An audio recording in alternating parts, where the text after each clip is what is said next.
ఇందిరా మహిళా శక్తి అంటే ఏంటిది? ఆడవాళ్ళు లేకుండా సమాజం లేదు, ఆడవాళ్ళు లేకుండా సృష్టి లేదు.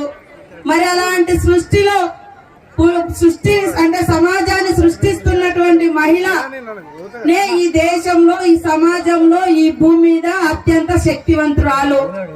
ఆ శక్తివంతురాలుగా పేరుగాంచినటువంటి ఇందిరమ్మ ఈ రోజు మొన్న యుద్ధం జరిగితే ఏమైందో తెలియదు కానీ ఆనాడే ఇందిరమ్మ పాకిస్తాన్ పాతరేసినటువంటి శక్తివంతురాలు, ఉక్కు మహిళ, దేశాన్ని ఒంటరి మహిళగా ఉండి, ఒక వితంతురాలుగా ఉండి, భర్త లేకుండా ఒంటరిగా ఉండి ఈ దేశాన్ని ఏలినటువంటి చరిత్ర ఇందిరమ్మ చరిత్ర.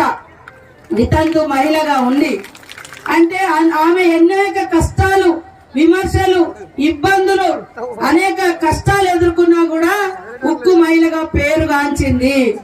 ఆమె పేదల కోసం ఇందిరమ్మ ఇల్లులు, అసైన్డ్ భూములు, మహిళా సంక్షేమం, ఇవాళ అంగన్వాడీ సెంటర్లు కూడా మహబూబ్నగర్ జిల్లాలో ఆమె మొట్టమొదట ఇందిరమ్మ ప్రారంభించడం జరిగింది.